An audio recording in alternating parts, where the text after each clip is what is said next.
मित्रों, महाभारत का युद्ध ऐसा व्याय युद्ध था जिसमें बहुत से दिग्गज और शक्तिशाली योद्धाओं ने कौरवों और पांडवों की तरफ से लड़ाई लड़ी और अपने प्राण त्याग दिए।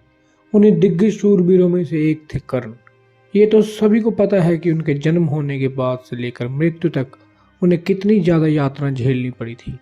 अपने साथ हुए अन्यायों को लेकर महाभारत के युद्ध में मरते हुए कर्ण ने भगवान श्री कृष्ण से कुछ सवाल किए थे और आज हम आपको यही बताएंगे कि वो सवाल क्या थे और श्री कृष्ण ने उन सवालों के क्या उत्तर दिए।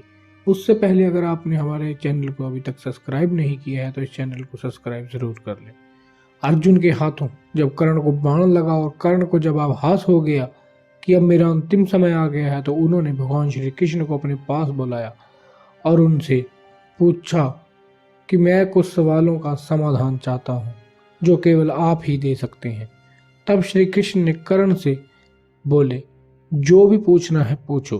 तब कर्ण बोले, हे माधव, जन्मते ही मुझे मेरी माँ ने त्याग दिया। एक अवैध बच्चे के रूप में जन्म लेने से मेरा क्या अपराध था। उसके बाद गुरु द्रोणाचार्य ने मुझे शिक्षा देने से मना कर दिया क्योंकि मेरा आधे पुत्र था शोध पुत्र था। क्षत्रिय होते हुए भी मैं क्षत्रिय न था, इसमें मेरा क्या अपराध था। भगवान परशुराम ने मुझे सिखाया तो सही, परंतु श्राप दे दिया कि जिस वक्त मुझे उस विद्या की सर्वाधिक आवश्यकता होगी उसी वक्त मैं इस विद्या को भूल जाऊंगा, क्योंकि उनके अनुसार मैं क्षत्रिय नहीं था। एक बार दुर्भाग्यवश मुझे एक गाय को बाण लग गया जिससे उसकी मृत्यु हो गई और उसके मालिक ने मुझे श्राप दे दिया जबकि मेरा कोई दोष नहीं था। इतना ही नहीं, द्रौपदी के स्वयंवर में भी मेरा अपमान किया गया। माता कुंती ने मुझे आखिर में मेरा जन्म रहस्य बताया, किंतु अपने अन्य बेटों को बचाने के लिए। जो भी मुझे प्राप्त हुआ है दुर्योधन से ही हुआ है, तो क्या अगर मैं उसकी तरफ से लड़ूं तो मैं गलत हूं। कर्ण के प्रश्नों को सुनने के बाद श्री कृष्ण ने मुस्कुराते हुए उत्तर दिया कि हे कर्ण, मेरा जन्म कारागार में हुआ। जन्म से पहले ही मृत्यु मेरी प्रतीक्षा घात लगाई बैठी थी।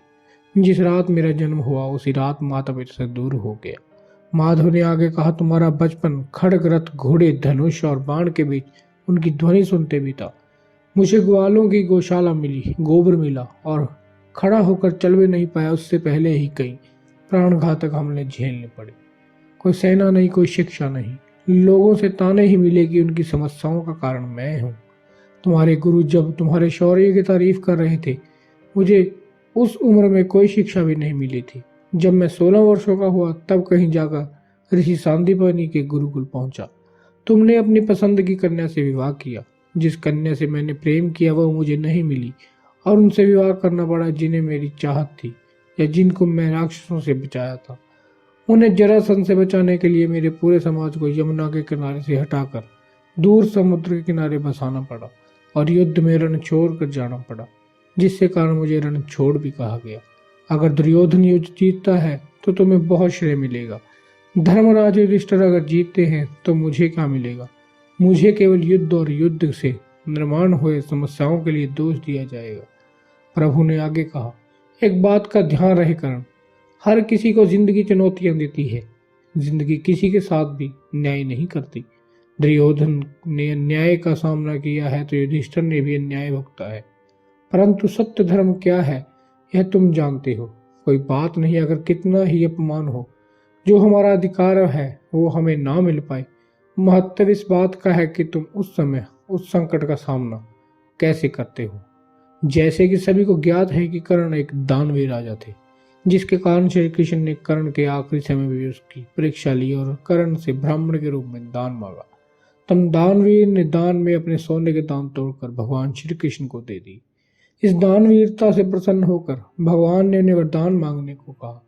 कर्ण ने वरदान के रूप अपने साथ हुए अन्याय को याद करते हुए अपने अगले जन्म में उसके वर्ग के लोगों का कल्याण करने को कहा।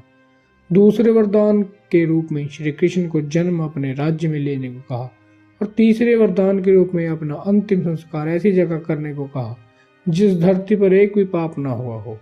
भगवान ने कर्ण को सभी वरदानों को स्वीकार कर लिया, परंतु तीसरे वरदान को लेकर प्रभु चिंता में आ गए और ऐसी जगह सोचने लगे जहां कोई पाप न हुआ हो। जिसके बाद संपूर्ण धरती पर ऐसा स्थान की खोज की गई, किंतु माधव को ऐसा कोई स्थान ही नहीं मिला जो पाप मुक्त हो। परंतु मित्रों, श्री कृष्ण अपने वचन में बंधे हुए थे और सिर्फ उनके साथ ही ऐसे स्थान थे जहाँ कोई पाप न हुआ हो। इसलिए कर्ण का अंतिम संस्कार भगवान ने अपने हाथों पर दुर्योधन के सहयोग से किया और कर्ण को दिए सभी वरदानों को पूरा किया। दोस्तों, इस तरह से दानवीर कर्ण का अधर्म का साथ देने के बाद भी भगवान श्री कृष्ण ने उनका अंतिम संस्कार उनको वीर गति के साथ वैकुंठ धाम भेजना पड़ा था। तो मित्रों, इस वीडियो के जरिए आपने जाना सूर्यपुत्र कर्ण से जुड़ी कुछ अहम बातें। अगर आप इनमें से कोई भी बात पहले से जानते तो नीचे कमेंट में जरूर कर लिखें।